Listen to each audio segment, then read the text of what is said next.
ನಮಸ್ಕಾರ. ನೀವು ಹೇಗಿದ್ದೀರಾ? ನಿಖುಲ್ ಎಂಚವುಲ್ಲರು. ನಮ್ಮ ಹೊಸ ವಿಡಿಯೋಗೆ ನಿಮಗೆಲ್ಲರಿಗೂ ಆತ್ಮೀಯವಾದ ಸ್ವಾಗತ. ಕಳೆದ ಎಪಿಸೋಡ್ನಲ್ಲಿ ನಾವು ಮಳೆಗಾಲದ ಬಗ್ಗೆ ಕೆಲವು ಬೇಸಿಕ್ ವಿಷಯಗಳನ್ನು ಕಲ್ತಿದ್ದೀವಿ ಅಲ್ವಾ? ನೀವು ಅದಕ್ಕೆ ಒಳ್ಳೆ ರೆಸ್ಪಾನ್ಸ್ ಕೂಡ ಕೊಟ್ಟಿದ್ದೀರಿ. ತುಂಬಾ ಧನ್ಯವಾದಗಳು. ಆದರೆ ಕರಾವಳಿ ಮಳೆ ಅಂದರೆ ಅಷ್ಟಕ್ಕೆ ಮುಗಿಯುವುದುಂಟ ಹೇಳಿ? ಖಂಡಿತ ಇಲ್ಲ. ಮಳೆಗಾಲದ ಅಬ್ಬರ ಈಗ ತಾನೇ ಶುರುವಾಗಿದೆ. ಅದಕ್ಕೆ ನಾವು ಮಳೆಗಾಲದ ಬಗ್ಗೆ ಇನ್ನಷ್ಟು ಹೊಸತಾದ ಮಜವಾದ ಮತ್ತು ವಿಭಿನ್ನವಾದ ವಾಕ್ಯಗಳನ್ನು ಈ ವಿಡಿಯೋದಲ್ಲಿ ಕಲಿಯುವ. ಬನ್ನಿ ಹಾಗಾದರೆ ಇವತ್ತಿನ ಪಾಠ ಶುರು ಮಾಡುವ. ಮೊದಲನೇ ವಾಕ್ಯ, ನಾನು ಹೊಸ ಛತ್ರಿ ತಗೊಂಡೆ. ನಾನು ಹೊಸ ಛತ್ರಿ ತಗೊಂಡೆ. ಇದನ್ನು ತುಳುವಲ್ಲಿ ಹೀಗೆ ಹೇಳುವುದು: ಯಾನು ಪೊಸತ್ತು ಕೊಡೆ ದೆತೊಂಡೆ.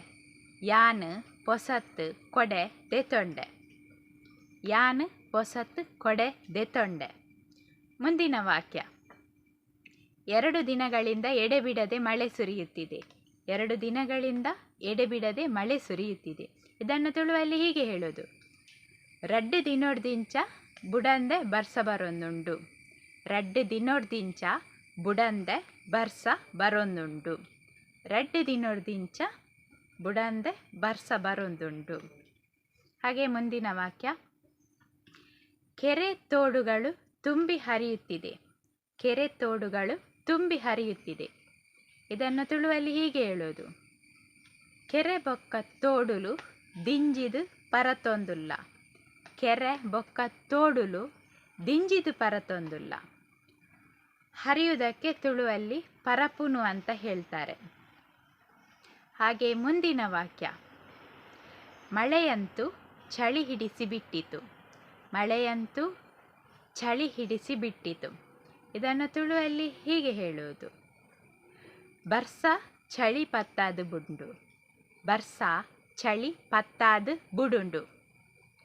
ಬರ್ಸ ಚಳಿ ಪತ್ತಾದು ಬುಡುಂಡು. ಮಳೆಯಂತೂ ಚಳಿ ಹಿಡಿಸಿ ಬಿಟ್ಟಿತು. ಮುಂದಿನ ವಾಕ್ಯ, ದಾರಿಯಲ್ಲಿ ಎಲ್ಲ ಕೆಸರು ಕೆಸರಾಗಿದೆ, ನೋಡಿಕೊಂಡು ನಡೆಯಿರಿ. ದಾರಿಯಲ್ಲಿ ಎಲ್ಲ ಕೆಸರು ಕೆಸರಾಗಿದೆ, ನೋಡಿಕೊಂಡು ನಡೆಯಿರಿ. ಇದನ್ನು ತುಳುವಲ್ಲಿ ಹೀಗೆ ಹೇಳುವುದು: ಸಾದಿಡು ಮಾತ ಕೆಸರು ಕೆಸರು ಆತುಂಡು ತೂವೊಂದು ನಡಪುಲೆ.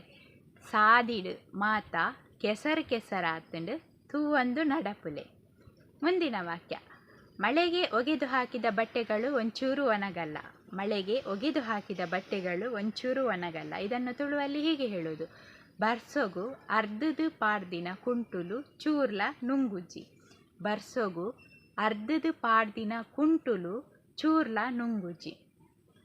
ಒಗೆಯುವುದಕ್ಕೆ ತುಳುವಲ್ಲಿ ಅರ್ದುನು ಅಂತ ಹೇಳ್ತಾರೆ. ಬರ್ಸೊಗು ಅರ್ಧದು ಪಾಡ್ದಿನ ಕುಂಟುಲು ಚೂರ್ಲ ನುಂಗುಚಿ. ಮುಂದಿನ ವಾಕ್ಯ, 1-2 ಹನಿ ಮಳೆ ಬರುವಷ್ಟರಲ್ಲಿಯೇ ಕರೆಂಟ್ ತೆಗೆದು ಬಿಡುತ್ತಾರೆ. 1-2 ಹನಿ ಮಳೆ ಬರುವಷ್ಟರಲ್ಲಿಯೇ ಕರೆಂಟು ತೆಗೆದು ಬಿಡ್ತಾರೆ. ಇದನ್ನು ತುಳುವಲ್ಲಿ ಹೀಗೆ ಹೇಳುವುದು: ಒಂಜಿ ರಡ್ಡು ಪನಿ ಬರ್ಸ ಬಣ್ಣಗನೆ ಕರೆಂಟ್ ದೆತ್ತು ಬಿಡುಪೇರು. ಒಂಜಿ ರಡ್ಡು ಪನಿ ಬರ್ಸ ಬಣ್ಣಗನೆ ಕರೆಂಟ್ ದೆತ್ತು ಬಿಡುಪೇರು. ಮುಂದಿನ ವಾಕ್ಯ, ಮಳೆಯಿಂದಾಗಿ ಕೆಲಸಕ್ಕೆ ಹೋಗಲು ಕಷ್ಟವಾಗುತ್ತಿದೆ.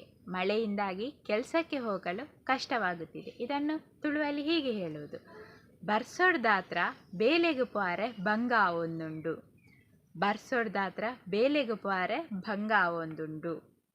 ಮುಂದಿನ ವಾಕ್ಯ, ಸ್ವಲ್ಪ ಮಳೆ ಬಂದರೆ ಸಾಕು ರಸ್ತೆಯೆಲ್ಲ ನದಿಯಂತಾಗುವುದು. ಸ್ವಲ್ಪ ಮಳೆ ಬಂದರೆ ಸಾಕು ರಸ್ತೆಯೆಲ್ಲ ನದಿಯಂತಾಗುವುದು. ಇದನ್ನು ತುಳುವಲ್ಲಿ ಹೀಗೆ ಹೇಳುವುದು: ಒಂಚೂರು ಬರ್ಸ ಬತ್ತುಂಡಲ್ಲ ಯಾವು ಮಾರ್ಗಪುರ ತುದೆ ತಲಕ ಆಪುಂಡು. ಒಂಚೂರು ಬರ್ಸ ಬತ್ತುಂಡ ಯಾವು ಮಾರ್ಗಪೂರ ತುದೆ ತಲಕ ಆಪುಂಡು. ಒಂಚೂರು ಬರ್ಸ ಬತ್ತುಂಡ ಯಾವು ಮಾರ್ಗಪೂರ ಸುದೆ ತಲಕ ಆಪುಂಡು. ಮುಂದಿನ ವಾಕ್ಯ, ಜೋರು ಮಳೆ ಇರುವ ಕಾರಣ ನಾಳೆ ಶಾಲೆಗೆ ರಜೆ ಕೊಡಬಹುದು. ಜೋರು ಮಳೆ ಇರುವ ಕಾರಣ ನಾಳೆ ಶಾಲೆಗೆ ರಜೆ ಕೊಡಬಹುದು. ಇದನ್ನು ತುಳುವಲ್ಲಿ ಹೀಗೆ ಹೇಳುವುದು: ಜೋರು ಬರ್ಸ ಇಪ್ಪು ನೇರ್ದಾತ್ರ ಎಲ್ಲೆ ಶಾಲೆಗೆ ರಜೆ ಕೊರುವೇರು. ಜೋರು ಬರ್ಸ ಇಪ್ಪು ನೇರ್ದಾತ್ರ ಎಲ್ಲೆ ಶಾಲೆಗೆ ರಜೆ ಕೊರುವೇರು. ಇದು ತುಂಬ ಖುಷಿಯಾಗುವ ವಿಚಾರ ಅಲ್ವಾ ಮಕ್ಕಳಿಗೆಲ್ಲ?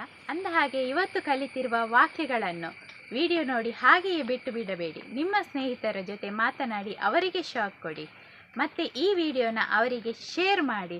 ನೋಡ್ಗುರು, ನಾನು ಕೂಡ ತುಳು ಕಲಿತಾ ಇದ್ದೇನೆ ಅನ್ನೋದನ್ನು ಕಾಲರೆಗರಿಸಿ ಹೇಳಿ. ಮತ್ತು ಈ ವಿಡಿಯೋ ನಿಮಗೆ ಇಷ್ಟ ಆದರೆ ಒಂದು ಲೈಕ್ ಮಾಡಿ. ಅಂದ ಹಾಗೆ ನಿಮ್ಮೂರಲ್ಲಿ ಮಳೆ ಹೇಗಿದೆ ಅನ್ನೋದನ್ನು ನನಗೆ ತುಳುವಲ್ಲಿ ಕಮೆಂಟ್ ಮಾಡಿ. ಇನ್ನೂ ಯಾರು ನಮ್ಮ ಚಾನಲ್ಗೆ ಸಬ್ಸ್ಕ್ರೈಬ್ ಮಾಡಿಲ್ಲವೋ ದಯವಿಟ್ಟು ಈಗಲೇ ಆ ಒಂದು ಕೆಲಸನ ಮುಗಿಸಿಬಿಡಿ. ಮತ್ತೆ ಮುಂದಿನ ವಿಡಿಯೋದಲ್ಲಿ ಮತ್ತಷ್ಟು ಹೊಸ ವಿಷಯದೊಂದಿಗೆ ನಾನು ನಿಮಗೆ ಸಿಗ್ತೇನೆ. ಅಲ್ಲಿವರೆಗೂ ಜಾಗ್ರತೆಯಾಗಿರಿ. ಮತ್ತೆ ಸಿಗೋಣ ಸಲ್ಮೇಲು.